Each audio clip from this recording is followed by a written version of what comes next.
War के बाद Rachel अपने हस्बैंड के पास आती है। जिस घर में वो रह रहे थे उस घर को उसी के ओनर के साथ उन्हें शेयर करना पड़ता है और इसी वजह से सारी प्रॉब्लम हुई थी। हस्बैंड वाइफ के बीच में भी जैसी चीज़ें लग रही थी वैसी थी नहीं।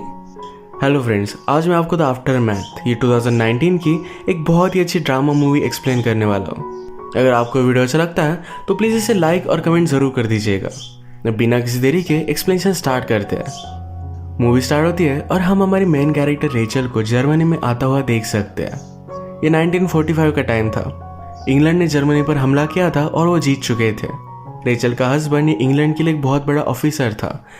वॉर अब खत्म हो चुकी थी तो उसके हस्बैंड ने उसे जर्मनी में बुला लिया। इनके रहने के लिए जर्मनी के बड़े से हाउस को खाली किया जाता है। यहाँ पर ऑलरेडी एक बहुत ही अमीर आदमी रहा करता था जिसका नाम था स्टीफन को अब अपना सामान लेकर डायरेक्टली कैंप्स में रहना पड़ेगा। रेचल जब यहाँ पर पहुंची तो उसका हस्बैंड लुइस उसे लेने के लिए आया हुआ था। अभी अभी जो वॉर खत्म हुए ये इन दोनों के लिए बहुत ही हार्ड थे। अब यहाँ पर वो न्यू स्टार्ट करना चाहते हैं। ये जब घर पर पहुंचे तो होम ओनर जिसे अब खाली करना पड़ेगा, जिसका नाम है स्टीफन, ये इन्हें वेलकम करता है। ये एक बहुत ही ब्यूटीफुल सा हाउस था। रात में लुइस और रेचल जब एक साथ थे तो वॉर में उन्हें कितनी तकलीफ हुई थी इसके बारे में वो शेयर कर रहे थे। आजकल रेचल ज़रा डिस्टर्ब रहती है तो इस वजह से स्मोकिंग भी करने लग गई थी। अगले दिन जब लुइस अपने जॉब पर गया तो रिवॉल्यूशन करने वाले कुछ लड़के वहाँ पर थे जो अभी भी हिटलर को मानते हैं। एक लड़का वहाँ से भागने लग गया तो एक ऑफिसर को उसे शूट करना पड़ता है। मरते मरते भी वो हिटलर का ही नाम लेता है। लुइस को देखकर बुरा लगा क्योंकि ये सिर्फ एक टीनेजर था। घर में रेचल जब घूम रही थी वो स्टीफन की बेटी को भी देखती है जिसका नाम है फ्रेडा नाराज थी क्योंकि उसका ही घर है और उसे इस तरीके से निकाला जा रहा है। थोड़ी देर में जब लुइस घर पर आया तो रेचल उसे पूछती है कि प्रीवियस ओनर यहाँ से कब जाएगा। लुइस दिल का बहुत ही अच्छा था। वो कहता है बाहर हालत बहुत ही ज़्यादा ख़राब है। अगर हमने स्टीफन और उसकी बेटी को इस तरीके से बाहर भेज दिया तो उनके खाने पीने का भी कोई भी ठिकाना नहीं रहेगा। वो कहता है हम उन्हें रहने के लिए ऊपर का फ्लोर दे सकते हैं। रेचल इस पर गुस्सा होगी। वो चाहती थी कि वो दोनों अकेले रह सके। अपनी लाइफ में कुछ चेंजेस चाहती थी। लुइस को इस तरीके से स्टीफन को बाहर निकाल देना अच्छा नहीं लगता तो रेचल की बात तो नहीं मानता। रेचल के लिए घर, यहाँ की सारी चीज़ें ये बहुत ही अनकंफर्टेबल थी। घर में एक चेयर थी जो रेचल को थोड़ी भी पसंद नहीं आती। इस पर स्टीफन ने कहा कि बहुत ही फेमस चेयर है, सबसे ज़्यादा कंफर्टेबल। रेचल को ऐसा नहीं लगता। स्टीफन ने कहा इस चेयर के बनाने के पीछे भी फिलॉसफी है। यहाँ की सारी चीज़ें वो हेट कर रही थी। स्टीफन फिर उसे सारी घर की कीज देकर चला गया। रात में जब रेचल और लुइस डिनर कर रहे थे तो रेचल उसे पूछती है तुम इस तरीके से बिहेव कैसे कर सकते हो, जैसे सब कुछ चीज़ें एकदम नॉर्मल है। लुइस कहता है कि तुम्हें इस तरीके से बातें नहीं करनी चाहिए। एक्चुअल में जब वॉर चल रहा था तो इनकी बेटी की एक बॉम्ब की वजह से डेथ हो गई। इसी वजह से रेचल बहुत ही ज़्यादा डिस्टर्ब है। बात लेते वक्त भी वो रो रही थी। इसे लुइस नोटिस करता है। रेचल और उसकी फ्रेंड डिस्कस कर रहे थे कि स्टीफन अब भी उनके साथ क्यों रहता है। रेचल के फ्रेंड ने उसे कहा कि स्टीफन शायद तुम लोगों को हेट करता होगा। वो दिखाता नहीं पर फिर भी यहाँ के सब लोग हमें हेट करते हैं। रेचल जब घर पर आई तो स्टीफन की बेटी घर का पियानो बजा रही थी। स्टीफन उसे ऊपर भेजता है और सॉरी कहता है। स्टीफन ने रेचल से कहा कि उसकी मदर का था। रेचल पूछती कि उसकी मदर कहाँ है। स्टीफन ने कहा कि उसकी वॉर में डेथ हो चुकी है। रेचल को इसके लिए बहुत बुरा लगता है। स्टीफन अपनी बेटी को समझाने की कोशिश करता है पर वो भी बहुत ज़्यादा हर्ट है तो इस वजह से उसकी कोई भी बात नहीं मानती। नेक्स्ट सीन में हम फ्रेडा को काम पर जाता हुआ देखते हैं। वहाँ पर वो एक लड़के से मिली जिसका नाम था अल्बर्ट एक रिवॉल्यूशनरी था और फ्रेडा को इन्फ्लुएंस करता है। नेक्स्ट सीन में रेचल और लुइस के पास उनके फ्रेंड आए हुए थे। फ्रेंड ने कहा कि तुम स्टीफन को अब भी घर में क्यों रहने दे रहे हो, वो शायद तुम्हारे खिलाफ प्लान बना रहा होगा। मे बी वो अब भी हिटलर को मानता है। लुइस कहता है आप इस तरीके से लोगों को जज नहीं कर सकते। मैंने उसकी आंखों में देखा है, वो हमें नहीं मारना चाहता। लुइस के फ्रेंड को अभी भी स्टीफन पर शक था तो उसे इंक्वायरी के लिए बुलाया जाता है। उसे वो पूछते हैं तुम्हारी फैमिली हिटलर के लिए गन्स वगैरह सप्लाई करने में इन्वॉल्व थी, इसके बारे में तुम क्या कहना चाहते हो। स्टीफन ने कहा कि वो मेरे फादर इन लॉ का बिजनेस था, इससे मेरा कोई भी लेना देना नहीं है। वो उससे वॉर के बारे में पूछते हैं। स्टीफन ने कहा वॉर में मेरी वाइफ की डेथ हो चुकी थी, ऑफकोर्स मैं उससे हर्ट हूँ। स्टीफन को ज़्यादा बुरा ना लगे तो इसीलिए लुइस यहाँ पर ही इन्वेस्टिगेशन बंद कर देता है। स्टीफन के आइडेंटिटी के वगैरह पेपर्स अब भी गवर्नमेंट के पास थे, अब तक उन्होंने उसे अप्रूव नहीं किया है। इसी के पैरेलल में हम देखते हैं ग्रेटा घर में सारी चीज़ें देख रही थी। इन चीज़ों में रेचल ने लुइस को दिया हुआ एक गिफ्ट था। इसमें उनकी और उनके बेटे की भी फोटो थी। ये ग्रेटा चुरा लेती है। स्टेफन ऑलरेडी डिस्टर्ब था, पर जब वो घर पर आता है तो रेचल उस पर गुस्सा हो रही थी। उससे पूछती है यहाँ पर की पेंटिंग कहाँ गई है, क्या यहाँ पर हिटलर की पेंटिंग थी। स्टीफन उस पर गुस्सा हो गया, कहता है अगर तुम मुझे इतनी हेट करती हो तो यहाँ से निकाल क्यों नहीं देती है, अगर तुम्हें रीज़न नहीं मिल रहा तो मैं तुम्हें रीज़न दे देता हूँ। वो रेचल के पास आ गया और उसे किस कर लेता है। गुस्से में ही वहाँ से चला गया। रेचल कुछ भी बोल नहीं पाई। नेक्स्ट सीन में हम देखते हैं फ्रेडा और उसका फ्रेंड अल्बर्ट, ये दोनों एक दूसरे के साथ टाइम स्पेंड करने लग गए थे। फ्रेडा को बहुत अच्छा लगता था। एक रात रेचल और लुइस के यहाँ उनके फ्रेंड आने वाले थे। रेचल ने बहुत अच्छे से ड्रेस किया था तो लुइस को भी वो बहुत अच्छी लग रही थी। वो उसकी तारीफ करता है, उसके पास आता है, अच्छे से म्यूजिक लगाया हुआ था। ये एक दूसरे के साथ इंटीमेट होना चाहते थे, पर लुइस को तभी कॉल आ गया। सिटी में प्रोटेस्ट चल रहा था तो वहाँ उसे जाना पड़ता है। प्रोटेस्ट करने वाले लोगों ने लुइस पर भी हमला कर दिया, पर वो सिर्फ उन लोगों को हेल्प करना चाहता था। आज रात भी स्टीफन बाहर था, वो सिर्फ वहाँ से गुजर रहा था, फिर भी पुलिस की मार उसे खानी पड़ती है।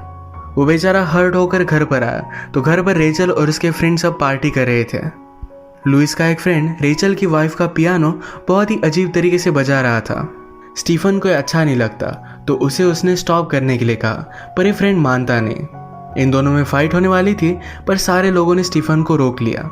स्टीफन के सर पर बड़ी चोट थी तो रेचल ने देखा और उसे मलहम पट्टी कर दिया। स्टीफन ने कहा कि तुम मुझे इग्नोर कर रही हो। रेचल कहती कि ऐसा कुछ भी नहीं है। ये दोनों करीब आ गए थे तो इंटीमेट होने लग जाते हैं। तभी ने लुइस की गाड़ी का आवाज़ आया और इन्होंने अपने आप को रोक लिया। लुइस भी ज़्यादा कुछ शक नहीं करता। अगले दिन बाथरूम में रेचल ने उसे दिया हुआ गिफ्ट वो चेक कर रहा था तो उसे मिल नहीं पाता। उसने फ्रेडा से पूछा क्या तुमने उठाया था, उसमें मेरे बेटे की फ़ोटो है, क्या तुम मुझे वापस कर सकती हो। पर फ्रेडा उसे इग्नोर कर चली गई। जब लुइस और रेचल एक साथ थे तो रेचल ने उससे कहा हमारे बेटे की डेथ के बाद तुम्हें 6 दिनों की छुट्टी मिल सकती थी, पर तुमने वो ली नहीं, तुम अपने जॉब के लिए चले गए।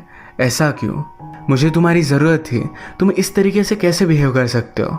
लुइस कहता है कि कंट्री में वॉर चल रही थी, मुझे जाना ज़रूरी था। वो इस पर ज़्यादा बात नहीं करना चाहता तो यहाँ से चला जाता है।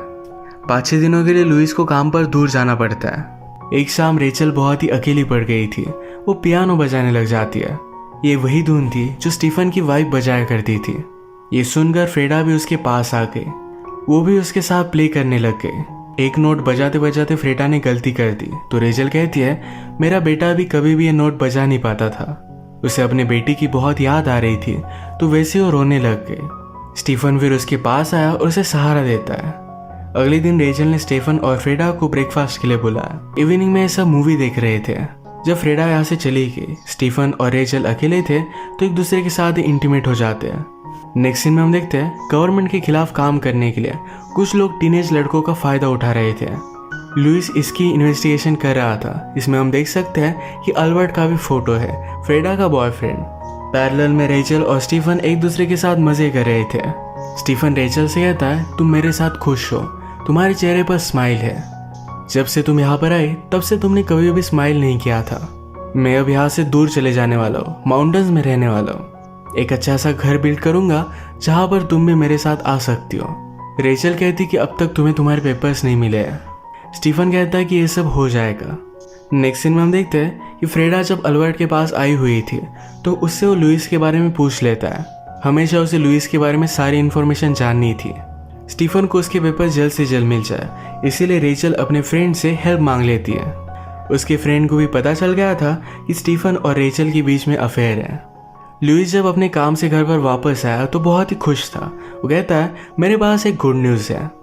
ये गुड न्यूज़ देने के लिए उसने स्टीफन को भी नीचे बुलाया। उसने कहा कि अब हम दोनों फिर से इंग्लैंड वापस जाने वाले हैं। रेचल भी पहले यही चाहती थी, पर अब स्टीफन की वजह से वो बहुत ही ज़्यादा कन्फ्यूज हो गई थी। आज रात ये दोनों पार्टी पर जाने वाले थे। इसकी इन्फॉर्मेशन फ्रेडा अल्बर्ट को दे देती है। पार्टी में जाने से पहले रेचल स्टीफन से छुप छुप कर मिली। स्टीफन कहता है कि उसे बता दो। रेचल डर रही थी, पर स्टीफन बता देगा इससे पहले उसे ही बताना था। रेचल और लुइस फिर पार्टी में गए। लुइस का फ्रेंड उसे कहता है अगर तुम्हें कुछ हेल्प की ज़रूरत थी तुम मुझसे डायरेक्टली मांग लेते। स्टीफन के पेपर्स को अप्रूव करने के लिए तुम्हारी वाइफ को भेजने की क्या ज़रूरत थी। इस बात से लुइस को रेचल पर शक आ गया। वो जिस तरीके से बिहेव कर रही थी ये सारी चीज़ों को सोचने लग गया।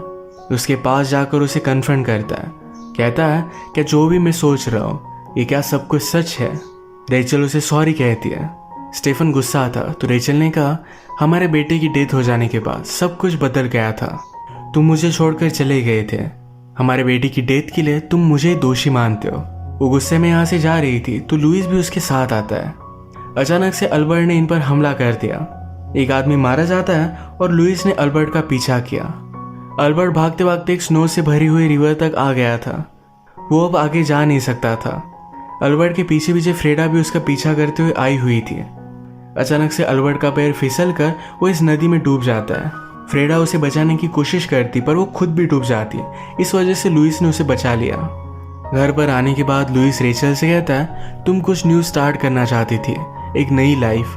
ये करने के लिए मैं तुम्हें ब्लेम नहीं कर सकता। शायद ये सब मेरी ही गलती है। फ्रेडा रोते रोते स्टीफन के पास आती है। स्टीफन उसके लिए वरीड था। कहता है, मैं हमेशा तुम्हें प्रोटेक्ट करूंगा। मुझे तुम्हें सब कुछ चीजें बतानी चाहिए। तुम मेरे लिए बहुत इंपॉर्टेंट हो। वो कहती है कि मैं मदर को बहुत मिस करती हूँ। स्टीफन ने कहा कि मैं भी करता हूँ, पर हम एक दूसरे के साथ हैं, एक दूसरे का सहारा बन सकते हैं। अगली सुबह हम देखते हैं रेचल और स्टीफन ये दोनों जाने के लिए रेडी थे। स्टीफन लुइस को कुछ बोलने वाला था पर लुइस कहता है, तो सिर्फ यहाँ से चले जाओ। जाते जाते रेचल लुइस के पास आए। लुइस पूछता है, हमारे बेटे की डेथ कैसे हुई थी। रेचल कहती है, बॉन्सपोर्ट में उसकी इंस्टेंट डेथ हुई थी, उसे ज़्यादा तकलीफ नहीं हुई। लुइस कहता है, मुझे कभी भी तुम्हें छोड़कर जाना नहीं था पर मुझे जाना पड़ा। जब भी मैं तुम्हें देखता था तो हमारे बेटे की मुझे याद आती थी। तुम्हारा हंसना, तुम्हारा वॉइस, सब कुछ मुझे उसकी याद दिलाता था। ये कहकर लुइस रोने लग गया। रेचल भी उसे हक कर लेती है। इसके बाद वो स्टीफन के साथ चली गई। लुइस ऊपर आता है, अपने बेटे का शर्ट देखकर बहुत रोता है। स्टीफन और लुइस की ट्रेन निकलने वाली थी पर रेचल अपना माइंड चेंज कर लेती है। स्टीफन कहता है कि प्लीज़ ऐसा मत करो, मुझे तुम्हारी ज़रूरत है। तुम फिर से अपनी न्यू लाइफ स्टार्ट करना चाहती थी। रेचल कहती कि मैं अब भी न्यू लाइफ स्टार्ट करना चाहती हूँ, पर वो लुइस के साथ। वो उसे इस तरीके से छोड़ नहीं सकती। लुइस रेडी होकर इंग्लैंड के लिए जा रहा था पर रेचल उसके पास आके वो उसे गले लगा लेता है। जो भी हुआ इसके लिए एक दूसरे को उन्होंने माफ़ कर दिया है। अपने बेटे के गुजर जाने के बाद ये दोनों पेन में थे और इसी वजह से इस तरीके से बिहेव कर रहे थे। जब सही तरीके से एक दूसरे से इन्होंने बात की तब रियलाइज़ किया कि दोनों को एक दूसरे की बहुत ज़रूरत है। इसी के साथ आज का वीडियो हम ख़त्म करते हैं। अगर आपको एक्सप्लेनेशन अच्छा लगा तो प्लीज़ इसे लाइक कर दीजिएगा। मैं बहुत सारी मूवीज़ लेकर आता रहता हूँ, तो प्लीज़ इस चैनल को सब्सक्राइब कर दीजिए और बेल नोटिफिकेशन आइकन दबाना मत भूलिएगा। हम फिर से मिलेंगे और एक नई मूवी के साथ। तब तक के लिए थैंक यू और आप अपने आप का ख्याल रखिए।